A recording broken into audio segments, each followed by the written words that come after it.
going back to the New Mexico game, look at the tape. What conclusions did you draw from your defensive effort in that second half? Because that was pretty stellar.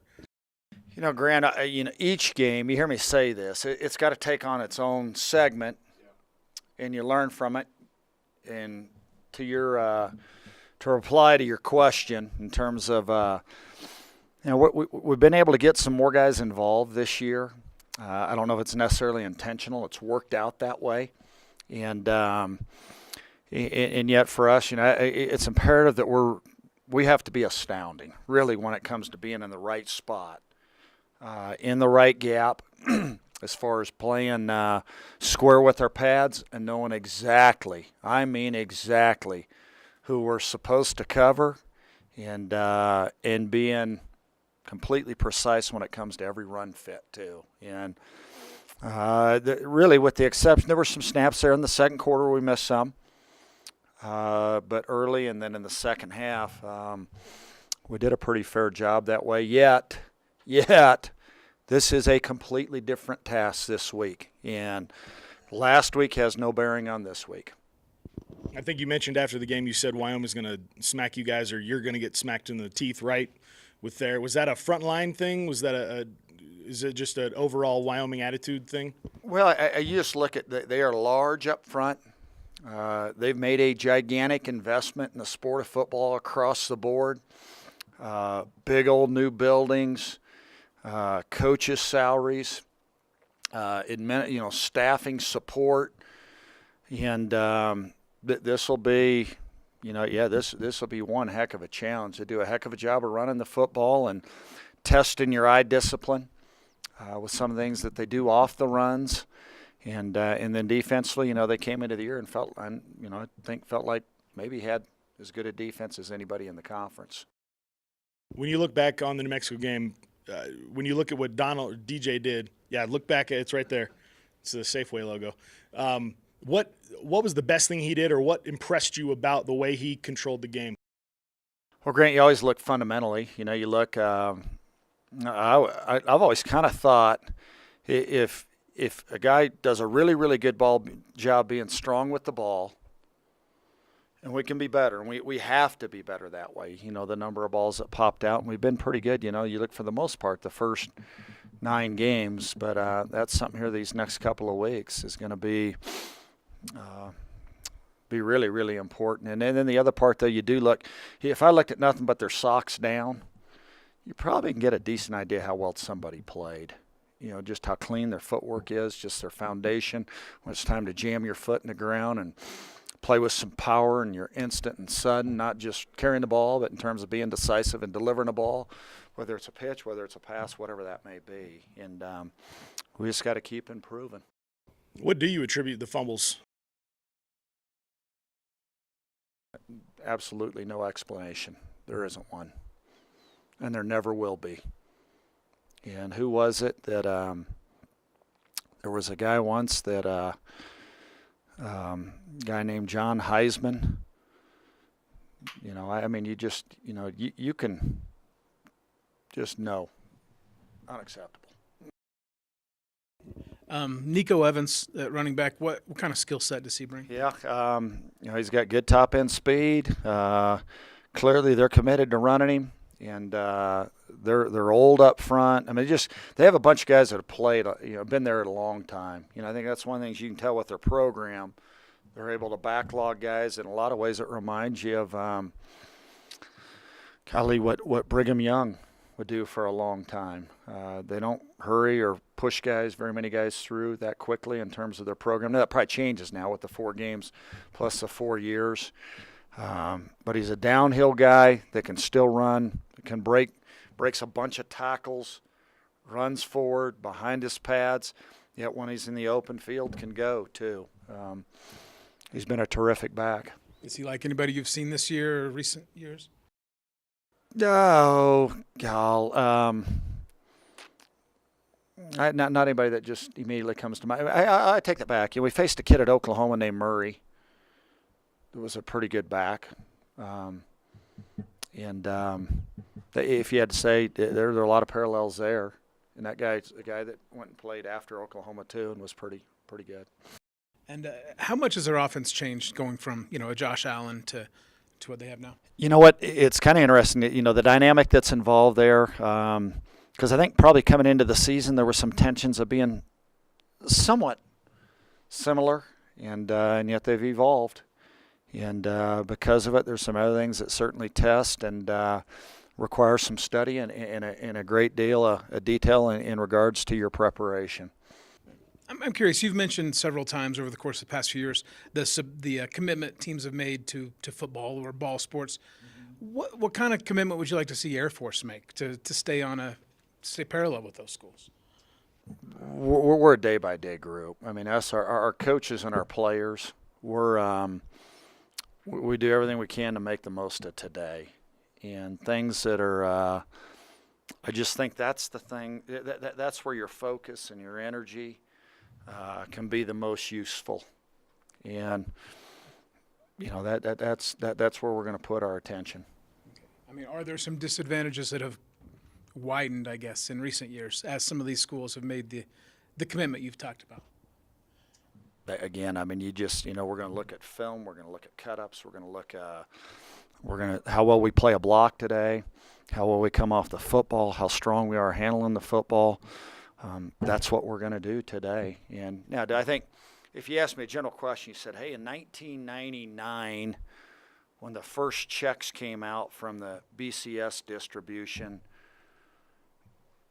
were there some things that changed? In 2005 and then 2012, where TV contracts worked a little bit differently for some schools, did some things change? I do think what you can do is become a little bit enamored, probably with Learfield Cup standings or that are great indicators of certain activities. But I think you have to that's where it's imperative. Just leadership-wise, you have somebody that truly understands the dynamics that are involved in each sport, and that's where it helps having somebody that their craft or their trade, the quality of communication that you can have with your chain of command, their background has been almost solely in intercollegiate athletics. And I think that's crucial for the United States Air Force Academy, that conversation occurs. And if somebody had a heck of a career here as a shortstop, as a player here, as a cadet, yet has been involved in other things for 25 years, and maybe they spent 1 year here or 3 years here, just there's a communication gap when it comes to being able to share with them, hey, here are the items that are really relevant in our sport. And even if they played our sport, there's a disconnect sometimes. And I think that's but for us, I mean, like I said, we are focused on today as we should be. And with the athletic director job being open and advertised, will you be part of a committee or will you have any input whatsoever? That's not for us again. I mean, we're not going to we're going to focus on football and what we need to do to give our guys every bit of the best chance they possibly can, and we're going to do that. If we are asked, we absolutely will be. I mean, just if they ask, I think it's pretty obvious, just general criteria that he or she needs to be somebody that's already been an athletic director. I mean, I think that's crucial. And at the FBS level, I think you get somebody that comes in here just because they've been at a strong academic school, it's going to be a different language. Or somebody that was highly distinguished in missiles or flying F-15s or great servants to the country, but to come in here, even if you're a football player, I think you just aren't. It's apples and oranges when there's any kind of dialogue, and the only thing you have to go off of is your autobiography when you played 25 years ago, rather than the forward and the progressive and the vision and the strategic communication that has to occur. But we'll, wherever that is in the process, we'll see and when that happens. And with the Rams being here this week, will there be any interaction with your team and theirs? Brent, not a great deal. I think they're depending on their schedule. I think they've there are a few variables that in play, obviously, for their area, for homes back there, and then exactly, I don't know if there's been a definitive as far as time and location, even for the game, whether that's a possibility. We're going to stay out of their way. Everything we can do to provide them a really, really good training experience. Our people here are fantastic. They're the best when it comes to facilities and support and respect in the environment and the culture and just the daily work that they need to get done.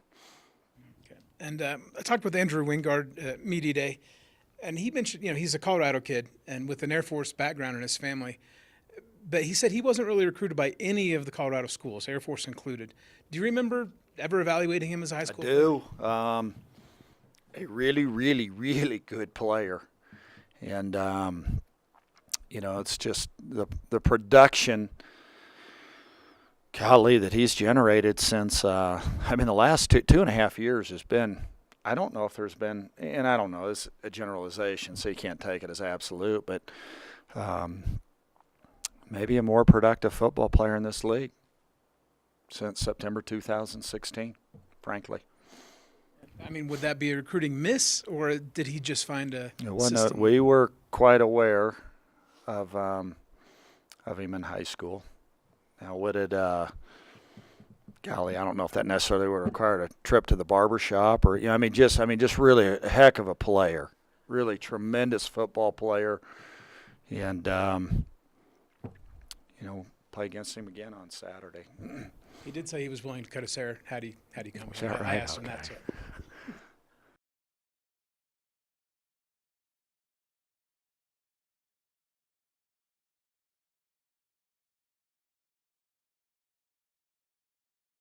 Obviously, we know what's on the line with these last couple of games. It's 1 week at a time, but with 2 wins, you become bowl eligible. Have you noticed a sense of I don't know if urgency is the right word, but maybe an increase in intensity amongst the guys, or anything different at this stage?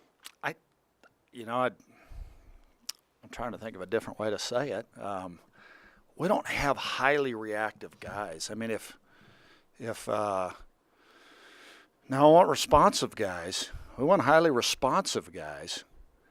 But you just hope there's some steadiness in the way you work each day.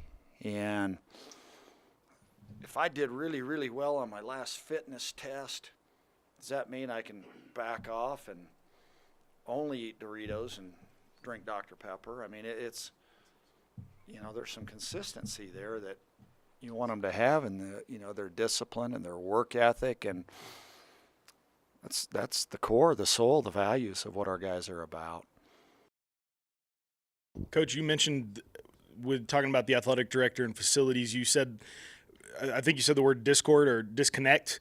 When your coaching career is done, is that something you may be interested in becoming down the line? We are coaching today, period, and that's where our energy and, like I said, we are going to work as hard as we can possibly work. We didn't come through that gate this morning at 5:42 when it said 18 degrees or whatever it said.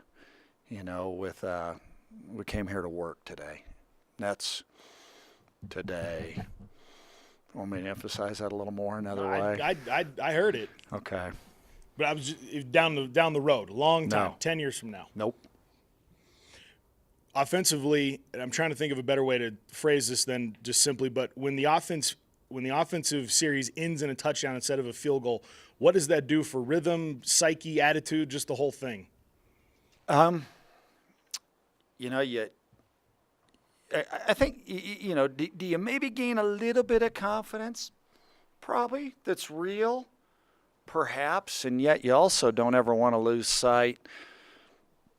Because I've seen it, frequently in sports, you come right out of the blocks and you make a 6-0 run, you hit a three-pointer and you drive to the hoop and get a foul, you're up 6-0, you think this can be easy, or you post 3 in the bottom of the first and you think, hey, we're 3-0, and wait a second, we got to go back out there and turn right back around to the top of the second and go play ball. And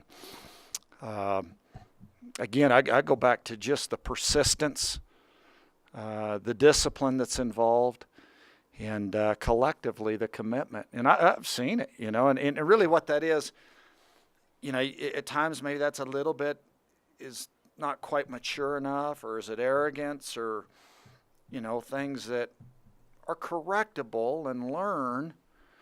And it's no different, quite frankly. There are times where 3 and out, it happens, or you miss your first 3 3-pointers, or one time you didn't get back as well as you needed to on a 3-on-2 fast break where it could have been 3-on-3, and you got to say, whoa, we got to change that. And so, that's part of sports. And, as soon as a game becomes only 8 minutes, then maybe we don't have to look at it that way. Or, you're playing 4 innings instead of 9, or, then maybe that's a little bit different. I think more than else, just kind of what you're trying to teach and help somebody learn later in life, because there are going to be ups and there are going to be downs, and it's just more how well do you push and how much drive do you have, irregardless of what happened the previous play, instead of being way wound up one way or the other. I mean, we tried to eliminate, not eliminate, but let's try to flatten some of those peaks and then the valleys and just probably more than anything else when it comes to intrinsically, for what somebody has. When you do progress and you do move a ball down the field and you make some first downs and you make some plays, I think it helps maybe, or you come up with some stops on defense, probably especially for guys that maybe haven't played a great deal. Because what it does, you tend to go back and look, hey, maybe all that value and all that training and all that off-season work, and there's something to the process. And there can be some fruits if you plow the field right, if you fertilize it correctly, you put the seeds in the right spot when it comes to water and sunlight and everything else that's involved. But it's a long, long haul. So there's certainly some teachable moments that go in a drive. I just think that's the beauty of sports. And I think so many of those same lessons are things that can be carried later and going to be darn good at what you do, or for your station. I mean, just for a young man or a young woman. Do you have any connections with the Rams staff? Anybody you've worked with? Yeah, one of the Zach Taylor was I want to say a kid when you recruit him. He was 17 out of Norman, Oklahoma, and we recruited him to Wake Forest as a quarterback. I left Wake, went to Denver, and he ended up going, eventually matriculated, ended up at Nebraska. So it'll be good to see him.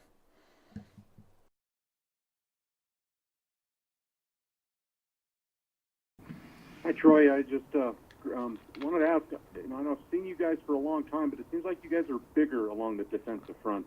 Would you agree with that? And has that played a pretty big, or at least played a role in your good run defense and your good defense overall? Robert, I think if you probably looked at it scientifically, we are, but I don't know if I don't want to say it's negligible, but it is minimal size-wise. And I don't know if that's it. I think probably having a few guys that have played, and we've done some things a little bit differently with some of our structure, and yet we have some guys, you do go look along the guys up front, the guys that have played the most snaps this season with our defensive linemen, Cody Gesser, Mo Fafita, Jordan Jackson, and Micah Capra, are all guys that played at least 300 snaps last year, which is a little bit of I don't know if there's an exact cutoff, but anytime you have that many snaps from one year to the next and you're able to stay healthy, part of that's by your own doing, and a little bit of that's luck, then that helps in that area. And then I think that part for sure. Okay. Good for me, Troy. I sure appreciate it. Okay. Thanks, everybody. Thank you.